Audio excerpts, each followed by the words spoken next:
ያው ዝግጅታችን እንግዲህ ትላንትና ነው የጀመርነው። ትላንትና እዚህ ከገባን በኋላ የአንድ የሁለት የሶስት ሰዓት ረፍት አድርገን የአንድ ሰዓት ከሩብ የሚሆን ታክቲካል የሆኑ ትሬኒንጎችን ሰርተናል። ለዚህ ጨዋታ ይጠቅማል ብለን የምንገምተውን እሱን ነው ዛሬ የምናጠናክረው። ያው በድግግሞሽ በአጭር ጊዜ ለዚች ላይ የምትቀጥለው ጨዋታ ይጠቅመናለች የምንለውን እሱን ትሬኒንግ ነው የምንሰራው። በጤና ጉዳይ ድንገት አንድ ተጫዋች ቢኒያም ድንገት ላይ ሰራ ይችል ይሆናል። እስካሁን ድረስ ባለኝ የሕክምና መረጃ ለትሬኒንግ ዝግጁ አይደለም። ከዛ ውጪ ጋቶች ፓኖም ትላንትና ተመልሷል። ትላንትና የመጀመሪያ ትሬኒንጉን አድርጓል። እንግዲህ እሱንም እንመለከታለን። ዛሬ የመጨረሻ ትሬኒንጉን ከሰራ በኋላ ጥያቄ ሊኖራችሁ ስለሚችል ስለሱ እንግዲህ የምንወስነው ከልምምድ በኋላ የቴክኒክ አሰልጣኞች ተሰብስበን ውሳኔ የምንወስንበት ይሆናል። ካየን በኋላ ማለት ነው መወሰን የምንችለው። ከዛ ውጪ የሌሎቹ ጤንነት ጥሩ ነው። ማንም የጤና ጉዳት ያለበት ሪፖርት የደረሰኝ የለም። እንግዲህ ውድድሩን ያው እንደምታውቁት አንድ ጨዋታ ቀርቶናል። አልቋል ማለት አይደለም።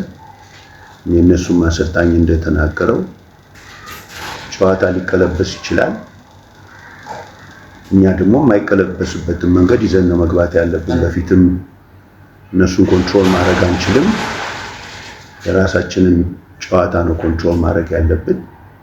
በዛ ደረጃ ለማሸነፍ እና ውጤታችንን ይዘን ለመውጣት ማድረግ የሚገባንን እንግዲህ ለማድረግ አንድ ልምምድ ቀርታናለች።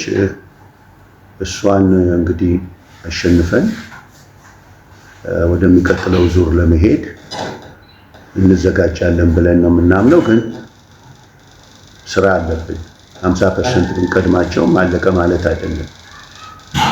ስለዚህ ይሄንን ስራ ያለምንም መዘናጋት ያለምንም ክፍተት በተቻለ መጠን ውጤታችንን አስጠብቀን ለመጨረስ ነው የምንሞክረው። ስዩም ፍቃዱ እባላለሁ ከብስራት ኤፍኤም ሁሉ አዲስ ፕሮግራም ነው። አንደኛው ያው እንግዲህ በኢትዮጵያ ከ5 ዓመት በኋላ ነው ብሔራዊ ቡድኑ ጨዋታውን የሚያደርገው። ከዚህ አንጻር ምናልባት በዝግ ስታዲየም ቢሆንም ግን ምን አይነት ስሜት በተጫዋቾቹ ላይ እንዳለ እንዲሁም በእርሶም ጭምር ስሜቱን ቢገልጹልን። አንደኛው ይሄ ነው። ሁለተኛው ጥያቄ እንግዲህ ቡድኑ 3-0 አሸንፏል። ይህ ትልቅ ነገር ነው።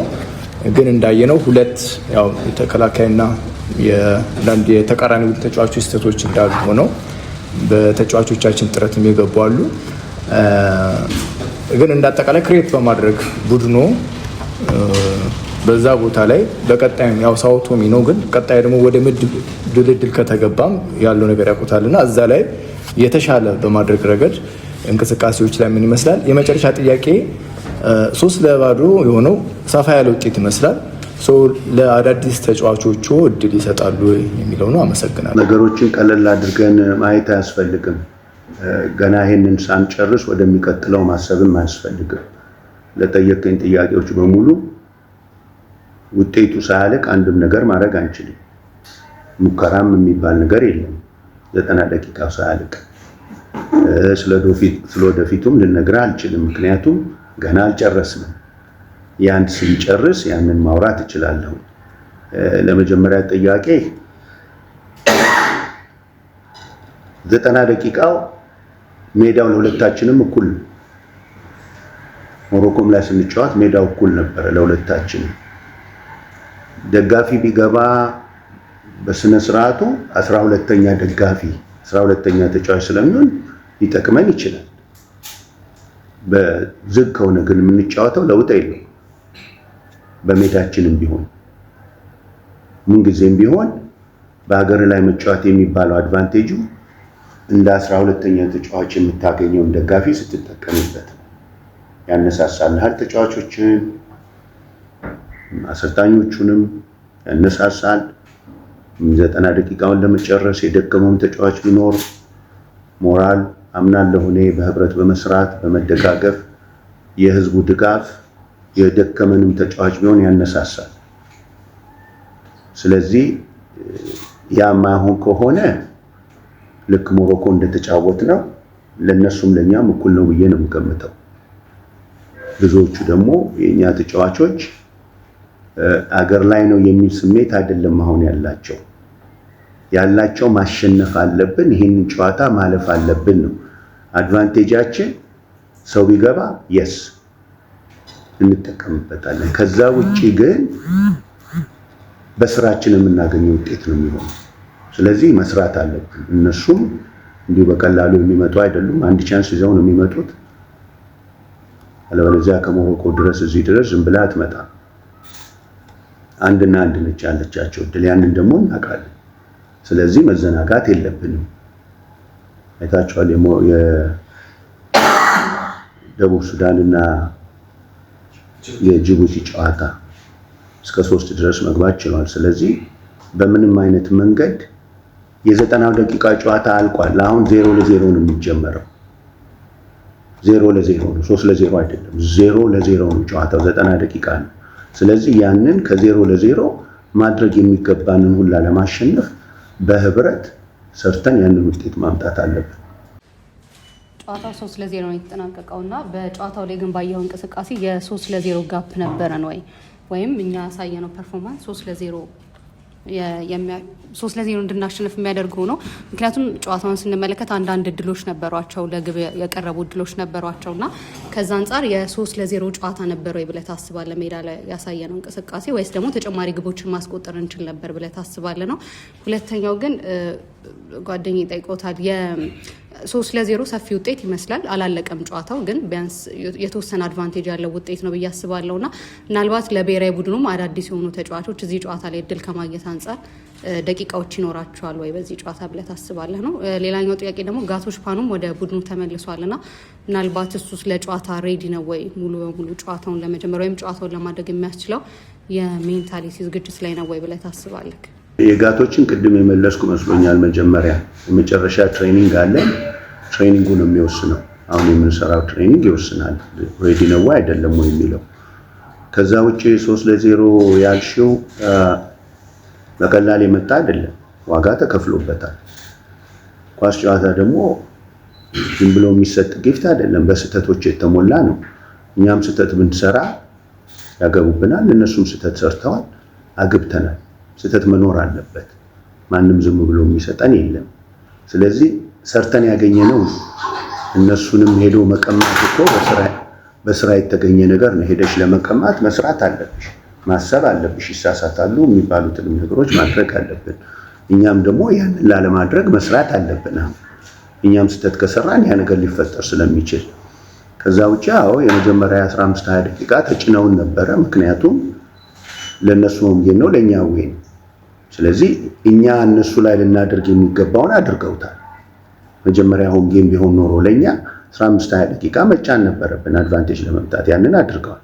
ያንን ተቋቁመን ከዛ በኋላ ስህተቶች እንዲሰሩ አድርገን ነው ጎሎቹን ያገባነውና የስፓር ኦፍ ዘ ጌም ስህተት መስራት የእግር ኳስ አንዱ ባህሪ ነው።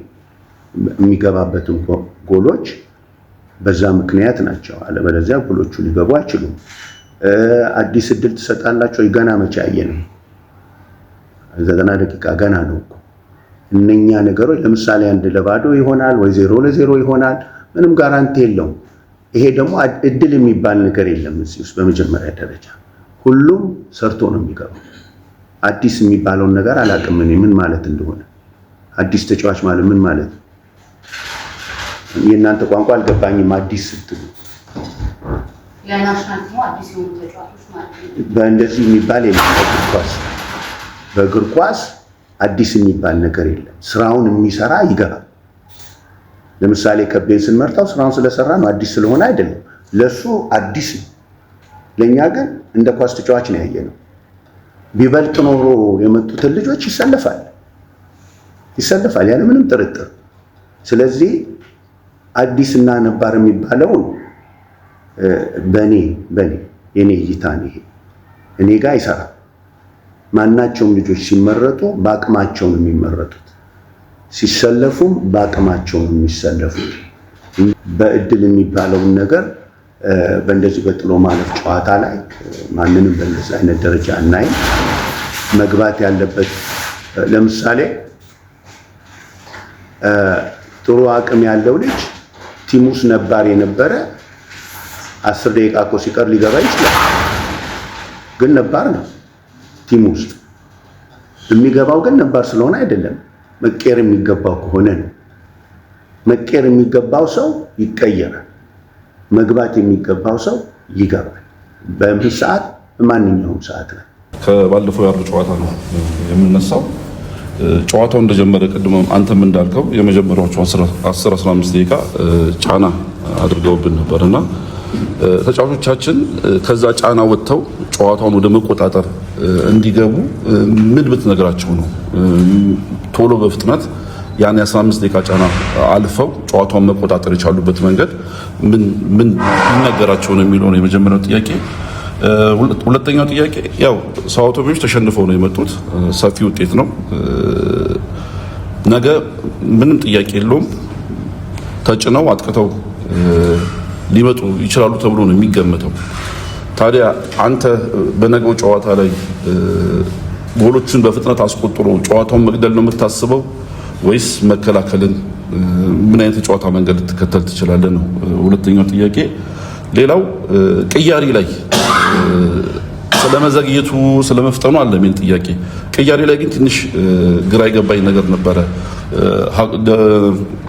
የመቻሉ ግሩም ሀጎስ በከናን ማርክነ መሰለኝ ባልሳሳትና ቅያሪው ትንሽ ስሜት አልሰጠኝም እሱ ላይ ጥያቄ ያለኝ እንዲሁም ደግሞ ትላንትና ድሬዳዋ መጥተው ልምምድ ሲሰሩ እንደተመለከትኩት ልጆቹ ላይ ትንሽ ድካም ይታያል በጉዞም በተለያየና ከዛ ድካም በቂ ረፍት እንዲያገኙ ባሉት አጭር ጊዜ ውስጥ ምን ተሰራ ነው የመጨረሻ ጥያቄ ያበዛው ይቅርታ ስለ ጋቶች ፓኖ ምን መጠየቅ ፈልጋለሁ ጋቶች ከሳውዲ አረቢያ እንደመጣ ለረፍ አላለም ወዲያውኑ ወደ ልምምድ የገባው ምን ያህል አገሩን ለማገልገል ያለውን ቁርጠኝነት ያሳያል ድንገት ደግሞ ሀዘን አጋጠመው ሄደ ሀዘኑን በቁጡ ሳይወጣ ነው እንደገና ደግሞ አገሩን ለማገልገል የመጣውና ይሄ ለሌሎች ተጫዋቾቻችን የሚሰጠው ምሳሌነት አለና እዚህ ላይ የሆነ ነገር ብትለኝ ነው አመሰግናለሁ ጋቶች እንግዲህ እንዳልከው ፕሮፌሽናል የመሆን ጠባይ አንዱ ይሄ ነው አንድ ሰው ፕሮፌሽናል በሚሆንበት ጊዜ ነገሮችን ባላንስ አድርጎ ያያል ተጫዋቾች አሉ ቤተሰቡ አካል ሞቶባቸው ጨዋታ ጨርሰው የሚሄዱም አሉ ከለቅሶ መተውም በቀጥታ የሚጫወቱም አሉ ያጋጠመን ነገሮች አሉ በዚህ ሁኔታ ግን ጋቶች ደግሞ በእንዲህ አይነት ሁኔታ ላይ ሆኖ ባይገርማችሁ ኢትዮጵያ ሆኖ በየጊዜ ቴክስት ያደርግልን ነበር ልጆቹን ያበረታታ ነበር አይዟችሁ እናሸንፋለን ቀጥሉ ምናምን ይል ነበር ይሄ ይቅርታ አድርጉልኝና ከጋዜጠኞችም የምንጠብቀው ለምን ሀገራዊ ጉዳይ ነው ዮሐንስ ሳህል አይደለም አንድ ትንሽ ስህተት ማየውኛ ጋዜጠኞች ጋር ያችነች ለምን አሁን ጋቶች ፓኖ ለቅሶ ላይ ሆኖ የሚያስበው ስለ ኢትዮጵያ ብሔራዊ ቡድን ነው የአባቱን ሞት ረስቶ ኢትዮጵያ የሚለውን እኔ ሲጫወት ብቻ አይደለም የኢትዮጵያ ብሔራዊ ቡድን እኔም በሌለሁበት ኢትዮጵያ ማሸነፍ አለባት ነው እንደ ጋዜጠኛነትም አንዳንድ ጊዜ እንደዛ አይነት ነገሮች ቢኖሩ ኢትዮጵያ እንድታሸንፍ መፈለግ ለምን ሀገር ስለሆነ እስቲ ዛሬ ቀምሶ ይመጡና ያው እንወርድባቸዋለን ሳይሆን ቀመስን ነው መባል ያለበት ስናሸንፍ ኢትዮጵያዊ ስንሸነፍ ሌላ መሆን የለብንም እንደው ይችን በመሃል እንትን ለማለት ብዬ ነው ምክንያቱም የሀገር ጉዳይ ነው ዮሐንስ ሳህል ዛሬ እዚህ ያለ እሱ ይነሳል ነገ ሌላ ይመጣል ምን ይላል ግን እንደ ሀገር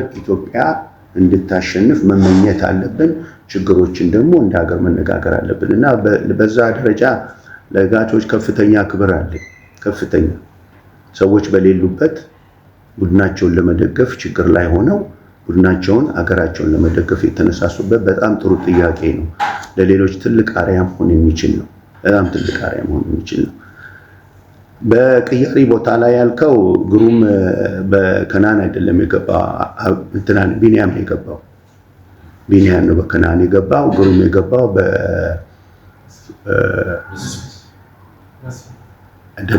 በመስፍን የገባው ስለዚህ መሀላችንን ለማጠናከር ጠንካራ ለመሆን ነው። ቢንያምን ከነአንም ስለጠየቀ ልቀየርም ስላለ እዛ ቦታ የያዝነው አንዱ ቢንያም ስለነበረ ከጀርባ ሆኖ መጫወት ወይ ፊት ስትራይከር ሆኖ መጫወት እሱ ነው። ሌላው ምንድነው የነገርከ ግሩም በተፈጥሮ የሚጫወትበት ቦታ ይታወቅ ማጉስና የመስመር አጥቂ በተከላካይ ባተጫወተበት ቦታ ላይ ማጫወት ይችላል። አዎ እንግዲህ አንተ የምታውቀው ነው። እኔ ግሩምን ሳውቀው ቀኛዋ ላይ ይጫወታል፣ ሴንተር ባክ ይጫወታል፣ ዲፌንሲቭ ሚድፊልድ ይጫወታል። አጫውቸዋለሁ መከላከያ ውስጥ ያመጣሁትም እኔ ነኝ ለመከላከያ። በሌላ መንገድ በእኛ ሙያ በአሰልጣኞች ዲፌንሲቭ ሚድፊልድ ሴንተር ባክ መጫወት ይችላል፣ ሴንተር ባክ ዲፌንሲቭ ሚድፊልድ መጫወት ይችላል። እኛ ጋር ጠንካራ የሆነ ዛጋ የነሱን ወደፊት መሄድ ማቆም የሚችል ጠንካራ የሆነ ልጅ ነው የፈለግነው። በዛ ነው ልምዱም አለው ተጫውቶበታል።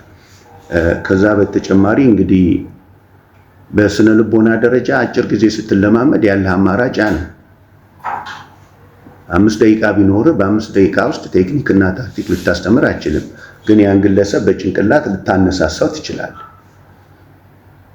ስለዚህ በብዛት የምንሰራቸው ነገሮች ሀገራዊ ጉዳይ ነው።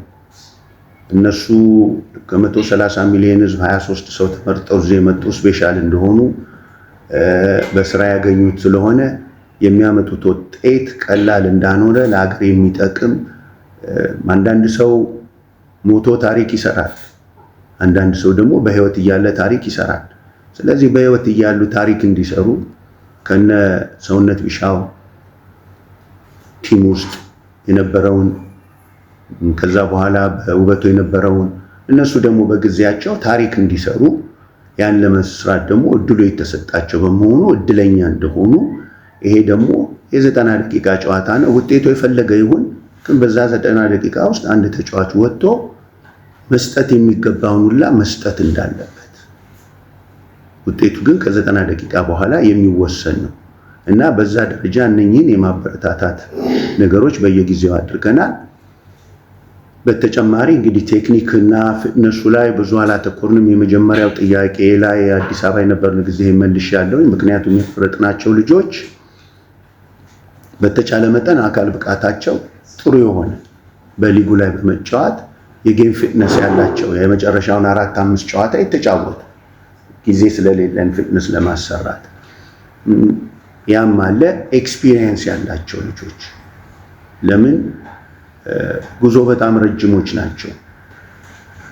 እነኚህን መረዳት የሚችሉ 20 ምናምን ሰዓት ስትበር ድካም እንደሚኖር ከድካሙ በኋላ መጫወት እንደሚገባል ያንን ግን እንደ ኮምፕሌን አድርጎ መቁጠር እንደማይገባ የፈለክ ትሬኒንግ ብትሰራ በአይምሮ ዝግጁ ካልሆንክ ትርጉም የለው። በአይምሮ መሸነፍ እንደሌለብን እነኚህ ነገሮች በስነ ስርዓቱ ተወያይተንበታል። እነሱም ያው ሀገራዊ ኃላፊነት እንዳለ ስለተረዱ ማድረግ የሚገባቸውን ሁላ ለማድረግ ሞክረዋል።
አሁን ልምምድ አለ። ለምሳሌ ቢንያምን አተናል እስካሁን ድረስ ባለ መረጃ የሕክምና ሙያተኞቹ መለማመድ እንደማይችል ነው የነገሩኝ። ስለዚህ አንድ ሰው አተናል።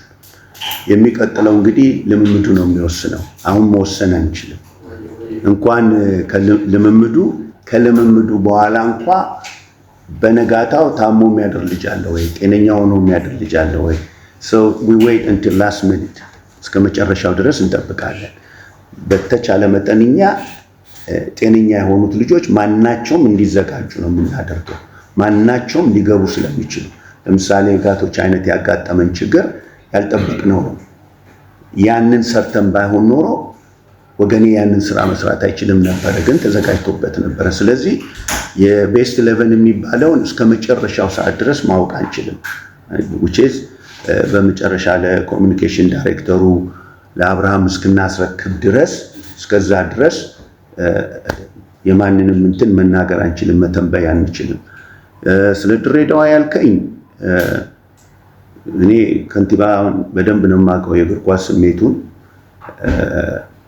ከፍተኛ የሆነ የእግር ኳስ ፍቅር እንዳለው አውቃለሁ። በስፖርቱም የመጣ ሰው ነው፣ የቆየ ነው። አሁን ፖለቲካ እንትን ውስጥም ቢኖር በስፖርት ኮሚሽን በዛ ብዙ አድርጎ የመጣ ሰው ስለሆነ እርግጠኛ ነኝ የባሰ እንደሚያነሳሳው ይሄ ጎደሉ የሚሉትን ነገር እንደሚያሟላ ምንም ጥርጥር የለኝም። የበፊትም ስሜቱን አውቃለሁ፣ ያለውንም ቁጭት አውቃለሁ። በተለይ በድሬዳዋ ያለው ቁጭት ድሬዳዋ እንግዲህ በሀገራችን በእግር ኳስ ታሪክ አንዱ ከሚባሉት ነው። ሀረርና ድሬዳዋ አንዱ የእግር ኳስ ታሪክ ያላቸው አካባቢዎች ናቸው። የዛ ቁጭት እንዳለው ምንም ጥርጥር የለኝም። ስለዚህ እንደነኛ አይነት እድል ደግሞ ከ5 ዓመት በኋላ ወደ ድሬዳዋ መምጣቱ የባሰ ከንቲባውን እንደሚያነሳሳ እና እቺ ጎደለች ብለው ካፎች ያሉትን ሜዳውን ሰርቶታል። ሌላው መስራት የሚችለው ሁሉ ጊዜ ከባዱ ሜዳው ነው። ከባዱን ሰርቶታል። አሁን ወይ ሽንት ቤት ስራ ቢሉት ምንም ጥርጥር የለኝም ከንቲባው እንደሚሰራ፣ ወይም የጸጥታ ምናምን ብረት ደርድር ቢሉት ምንም ጥርጥር የለኝም። ግን ለድሬዳዋ ደግሞ ይሄ ከፍተኛ መነሳሳት ይፈጥራል።